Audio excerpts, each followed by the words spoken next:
हम लोगों के हुकूक, जेलों में बंद नौजवानों, मजहबी रहनुमाओं और जमात इस्लामी के कायदीन की आज़ादी के लिए लड़ेंगे।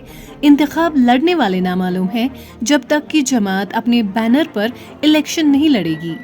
PDP रहनुमा वहीद पर्रा ने गांदरबल हलके से पार्टी उम्मीदवार बशीर मीर की इंतखाबी मुहिम के दौरान कहा। बशीर मीर ने हलके के मुख्तलिफ इलाकों में रोड शो किया और इज्तिमात से भी खिताब किया। वॉइस ऑफ वैली के लिए अयाज सोफी की ये रिपोर्ट। नफर हरियाणा नफर झारखंड नफर उस गाड़ी कार वुचन कोशिश गुजारिश करा शेयर पत्रिंदे लोगन तो शाल वो क्या लोगन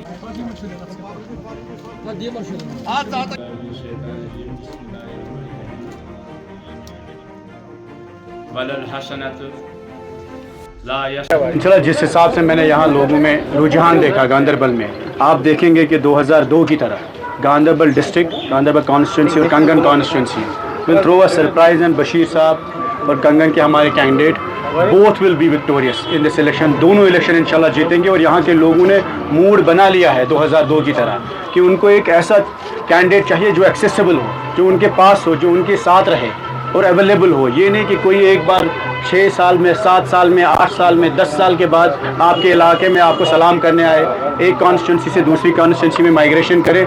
तो मेरे हिसाब से इंशाल्लाह उम्मीद है कि बशीर साहब आने वाले गांदरबल के इंशाल्लाह यहाँ के MLA होंगे और 2002 में जैसे गांदरबल के लोगों ने अपने वोट से जो बदलाव लाया जम्मू कश्मीर में और जो बदलाव 2002 में हालात में आया, वो कश्मीर की आवाम को गांदरबल की सीट से उसकी शुरुआत हुई और आने वाले टाइम में वो एक बार फिर से गांदरबल वही चीज़ दोहराएगा जो 2002 में उन्होंने अपना मैंडेट दिया था। इंजीनियर रशीद का बेटा आज कैंपेनिंग कर रहा है अपने कैंडिडेट के लिए। यहाँ पे अपनी तकरीर में कह रहा है कि PDP और MC का भी नाम लिया है कि वो कंफर्ट जोन से लड़ रहे हैं, हम सड़कों पे आगे लड़ेंगे।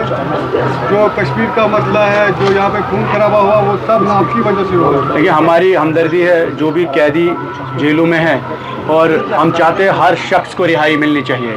और 2002 से अगर आप देखें जम्मू कश्मीर में जो जेल भरने का आंदोलन था, जो इख्वान का राज था, जो SOG का, टास्क फोर्स का, जब एब्सोल्यूट मेजॉरिटी नेशनल कॉन्फ्रेंस के पास थी, उस वक्त उस एब्सोल्यूट मेजॉरिटी ने यहाँ पोटा लाया, टास्क फोर्स लाया, इख्वान लाया, SOG लाया, मकबूल भट्ट देखा, अफजल गुरु देखा।